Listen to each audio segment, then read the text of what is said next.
Hello बच्चों, आज electrostatics का लेक्चर नंबर 4 है। तो आज के लेक्चर में हम लोग डिस्कस करेंगे वैद्युत द्विध्रुव की निरक्षीय अथवा अनुप्रस्थ स्थिति में विद्युत क्षेत्र की तीव्रता का सूत्र, जो कि प्रीवियस ईयर में लगातार पूछा गया है। आपका 10 सालों से ऐसा कोई साल नहीं जिसमें ये आया ना हो। और बाकी आपका बहुत ज्यादा इंपॉर्टेंट है, मोस्ट इंपॉर्टेंट टॉपिक है आपका निरक्षीय स्थिति में विद्युत क्षेत्र की तीव्रता का सूत्र। अगली क्लास में, इससे पहली वाली जो क्लास थी इसमें हम लोगों ने डिस्कस किया था अच्छी स्थिति में विद्युत क्षेत्र की तीव्रता का सूत्र। तो समझते हैं बेटा क्या होता है। तो इसमें दो आवेश होते हैं, दो आवेश हैं, एक प्लस क्यू और एक माइनस क्यू, जिनके बीच की अल्प दूरी जो है वो कितनी है बेटा, 2l है। जिनके बीच की अल्प दूरी कितनी है, 2l है। और इसके केंद्र से r दूरी पर एक बिंदु क्या रखा हुआ है, P रखा हुआ है। और इस बिंदु P पर ही हमें विद्युत क्षेत्र की तीव्रता का सूत्र क्या करना है, ज्ञात करना है। इस बिंदु P पर ही हमें विद्युत क्षेत्र की तीव्रता का सूत्र ज्ञात करना है।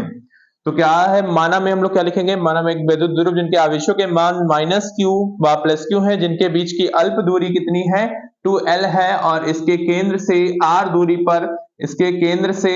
दूरी पर एक बिंदु P स्थित है। और इस बिंदु P पर ही हमें विद्युत क्षेत्र की तीव्रता का सूत्र ज्ञात करना है। इस बिंदु P पर ही हमें विद्युत क्षेत्र की तीव्रता का सूत्र ज्ञात करना है। क्लियर हो गया इतना टॉपिक बेटा। अब समझो बेटा, जब ये टोटल डिस्टेंस आपकी 2l है, तो ये यहाँ सेंटर से यहाँ तक की डिस्टेंस कितनी होगी, l। यहां से यहां तक की बेटा l, ठीक है। ये आपका थीटा क्लियर हो गया। तो पाइथागोरस प्रमेय से अगर ये डिस्टेंस निकालेंगे तो आपकी कितनी होगी, r स्क्वायर प्लस का आपका l स्क्वायर, सेम ये आएगी आपकी r स्क्वायर प्लस का आपका l स्क्वायर। क्लियर है। तो दो आवेश माना एक विद्युत ध्रुव जिनके आवेशों के मान माइनस क्यू व प्लस क्यू है, जिनके बीच की अल्प दूरी 2l है। और इसके केंद्र से r दूरी पर एक बिंदु P रखा है। इस बिंदु P पर ही हमें विद्युत क्षेत्र की तीव्रता का सूत्र ज्ञात करना है।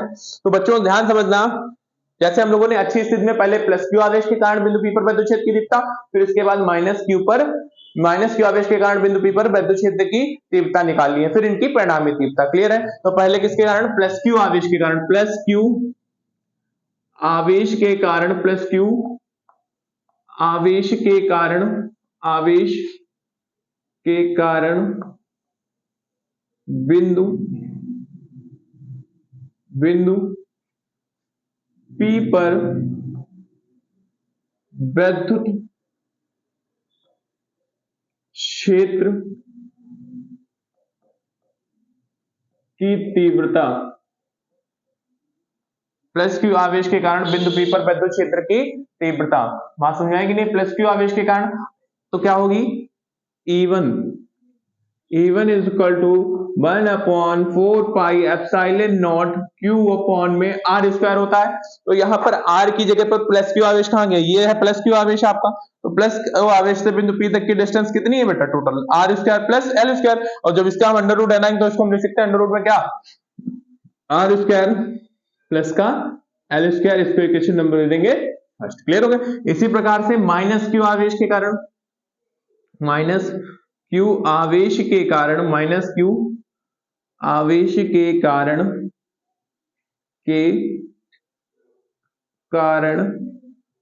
बिंदु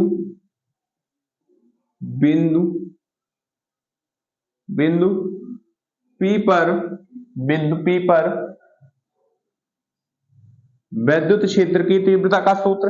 अब E1 की जगह पे क्या हो जाएगा हमारा, E2 is equal to 1/4 pi epsilon not Q upon में r square plus l square.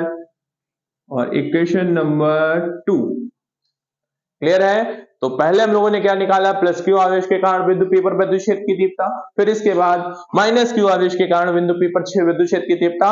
अब निकालें इसकी परिणामी तीव्रता। परिणामी तीव्रता कैसे निकालेंगे, E इज इक्वल टू, अब समझो, देखो ये दोनों जो हैं, देखो अच्छी स्थिति में हमने परिणामी क्या की थी, घटाई थी। क्यों घटाई थी, क्योंकि जो E1 और E2 की दिशाएं थी वो विपरीत थी। अब इसमें क्या है, E1 और E2 की दिशाएं जो होंगी, E1 और E2 की दिशाएं जो होंगी वो क्या होंगी, E1 और E2 की दिशाएं क्या होगी, समान होंगी। तो यानी कि जब एक जैसी दिशाएं होंगी तो हम क्या करेंगे इनको, जब एक जैसी दिशाएं होंगी तब बेटा हम इनको आपस में क्या करेंगे, जोड़ देंगे। हाँ समझ में आई। तो यहाँ पे आपका E1 होगा E1 cos थीटा, और यहाँ पर आपका E2 cos थीटा, ये कोई बल, और यहाँ पर E1 sin थीटा, और यहाँ पर E2 sin थीटा। क्लियर है। तो यहाँ पर आपका क्या होगा, E1 cos थीटा और E2 की, दोनों E1 E2 की दिशाएं क्या है, एक तरफ है। तो यानी कि E1 और E2 क्या होगा, जुड़ेगा। तो E1 cos थीटा प्लस आपका E2 cos theta, E1 cos theta और प्लस आपका E2 cos theta, E1 cos theta plus आपका E2 cos थीटा। तो वैल्यू पुट कर देते हैं E1 की, तो E is equal to 1/4 pi epsilon not Q upon में R स्क्वायर प्लस का आपका L square cos theta plus 1/4 pi epsilon not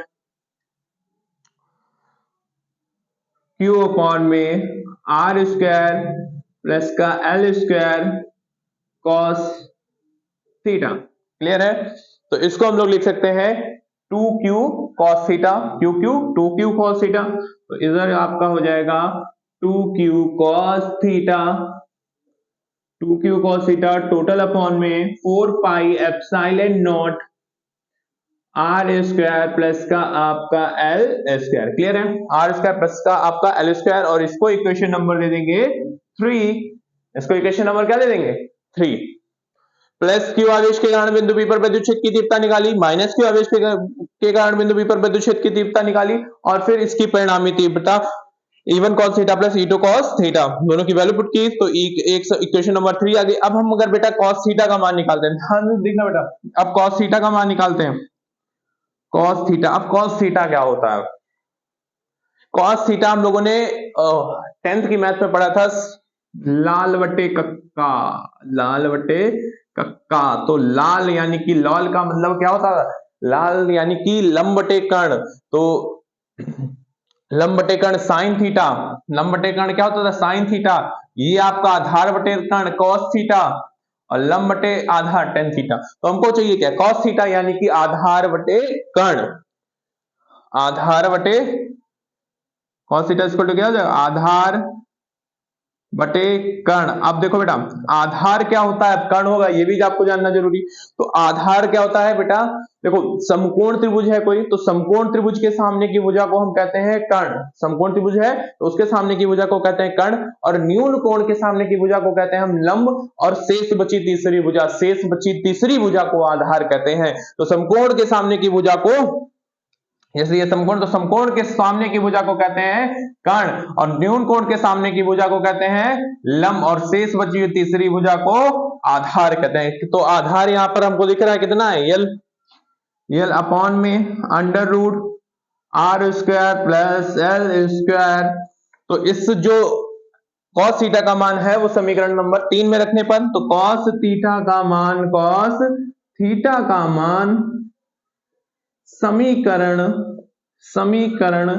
number 3 में रखने पर, cos थीटा का मान समीकरण 3 में रखने पर, तो cos थीटा का मान जब समीकरण नंबर 3 में रखेंगे तो इधर आपका हो जाएगा 2 × 1 अपॉन में 4 पाई एप्सिलॉन नॉट, इधर क्या बचा आपका Q अपॉन में R स्क्वायर प्लस का आपका L स्क्वायर, और cos थीटा का मान अभी निकाला बेटा, इंटू L अपॉन में under root R square plus का आपका L स्क्वायर।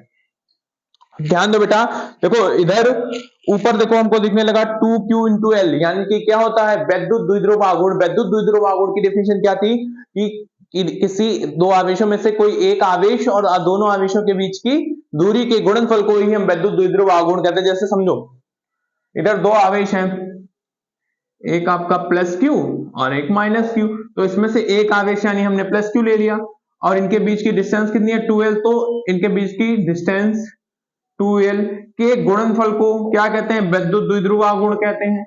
कोई एक आवेश और दोनों आवेशों के बीच की दूरी के गुणनफल को वैद्युत द्विध्रुव गुण कहते हैं और इसे हम P से प्रदर्शित करते हैं। तो ऊपर हमको P दिखने लगा, तो क्या बचेगा बेटा, 1/4 pi epsilon not P upon में। आप ध्यान दो बेटा, यहां पर जहां कुछ नहीं तो पावर 1 होती है, यहां पर पावर कितनी है 1, और अंडर रूट हटाएंगे तो पावर आ जाएगी आपकी 1/2। तो आप इसको सॉल्व करें तो कितना हो जाएगा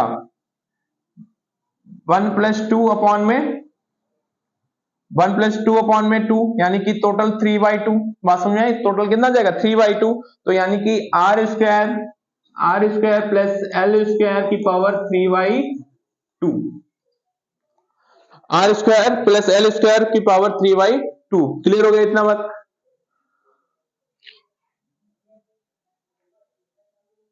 कहां गया डस्टर? इतनी बात क्लियर हो गई बेटा? अब समझो,